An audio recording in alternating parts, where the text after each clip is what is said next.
There will be days where you will ask yourself, where is all this going? What is the purpose? What is my purpose? In high school, I thought I'd discover my life's purpose when I could answer that age-old question, what do you want to be when you grow up? Nope. In college, I thought I would discover it when I could answer, what's your major? Not quite. I thought that maybe I'd discover it when I found a good job. Then I thought I just needed to get a few promotions. That didn't work either. I kept convincing myself that it was just over the horizon, around the next corner. Nothing worked, and it was really tearing me apart. Part of me kept pushing ahead to the next achievement, and the other part kept asking, is this all there is? I've often said that I wish people could realize all their dreams and wealth and fame, and so that they could see that it's not where you're going to find your sense of completion. I realized one night in LA that the purpose of my life had always been to free people from concern. I can tell you from experience, the effect you have on others is the most valuable currency there is. When you work towards something greater than yourself, you find meaning, you find purpose. When you keep people at the center of what you do, it can have an enormous impact. All life is interrelated. We are all bound together into a single garment of destiny. But under the sky, under the heaven, man, there is but one family. It just so happened, man, that people are different. That's the only thing that's important, really. Letting each other know we're here. Reminding each other that we're part of a larger self. Deep inside of you lives a hero who wants to do something great with your life, who wants to inspire other people, who wants to do creative work, who wants to change the world. Maybe you're so numbed out that you've forgotten who you truly are. The fact that you are alive today means there is a mighty call on your life to do something with the rest of your life.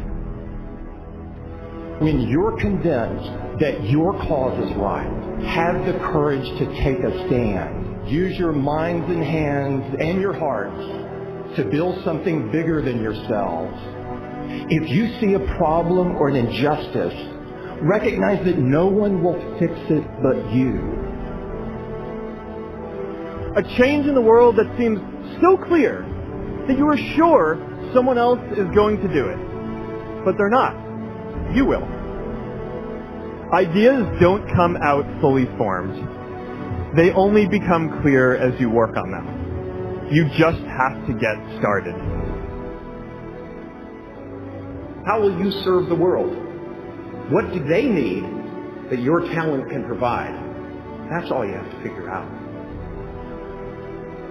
I want to do good. I want the world to be better because I was here. I want my life, I want my work, I want it to mean something. If you are not making someone else's life better, then you're wasting your time. When you wake up in the morning and your life means something to somebody other than you, that you have a purpose. If you don't go do the things that you're going to do, people's lives will suffer. To live in service, not to you, but to live in service to humanity, to live in service to your family, to your church, to your city, to your country, to the world, that is the purest form of joy. Tear down that mirror that makes you always look at yourself, and you will be able to look beyond that mirror, and you will see the millions of people that need your help. Reaching out and helping people will bring you more satisfaction than anything else you've ever done. Measure your impact on humanity not in lives, but in the lives you touch. Not in popularity, but in the people you serve. There is so much out there conspiring to make you cynical, People will try to convince you that you should keep your empathy out of your career. Don't let that noise knock you off course. I found that my life got bigger when I stopped caring what other people thought about me. Yours will too. Stay focused on what really matters. When I look around, I always learn something, and that is to be always yourself, and to express yourself, to have faith in yourself, to express oneself honestly, not lying to oneself, and to express myself honestly. That, my friend, is very hard to do. Everything you gain in life will rot and fall apart, and all that will be left of you is what was in your heart. Don't let anything stand in the way of the light that shines through this form. Risk being seen in all of your glory. You are ready and able to do beautiful things in this world. You will only ever have two choices, love or fear. Choose love, and don't ever let fear turn you against your playful heart. Many things can contribute to our not approving our dreams, our not feeling good enough. A lot of things can contribute to that. Many of us never live up to our potential or don't approve ourselves because we never had anybody to believe in us. Looking at some of the things that keep us from approving ourselves, that we've all done some things that we don't feel good about. Things that if we had to do those things over again, we would not do those things, or we would do things differently. So part of what we must do in order to begin to move into your greatness, you got to remove a major energy block. And that is dealing with the issue of forgiveness. People that have hurt you, someone who's done you wrong. Make a list, and things that you have done that you feel bad about, that you regret. Make a list. There may be a time when you weren't a good father or a good mother or a good brother or sister, or you were a bad child, or you didn't do a good job, or you lied, or you were dishonest, or you stole.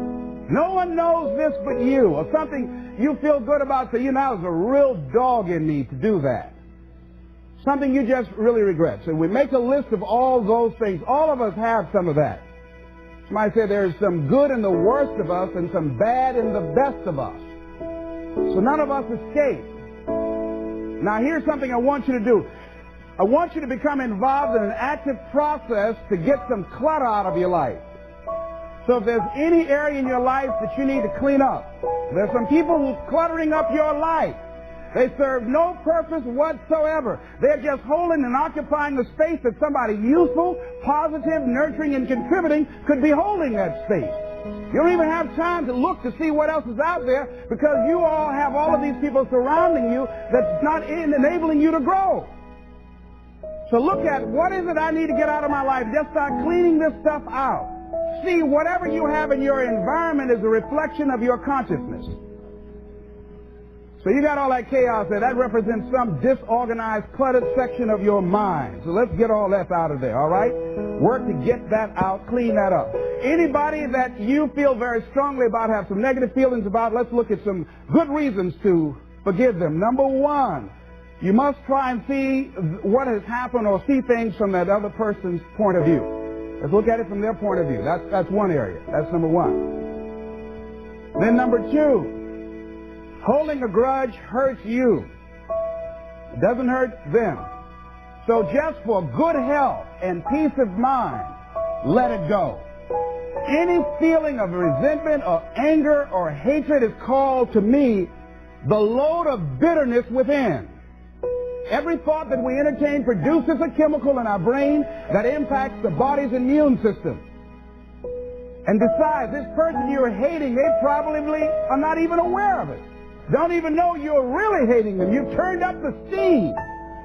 Gone from dislike to hate, intense hate. And here you are killing yourself, making yourself vulnerable to various types of illnesses, putting yourself in bad health. And I say that person is not worth your sacrificing your health or 1 minute of peace of mind. 1 minute of anger robs you of 60 seconds of happiness. So decide it doesn't matter. Let it go. and experience the dignity and the magnanimous sense of character of being big enough to move on and get on with your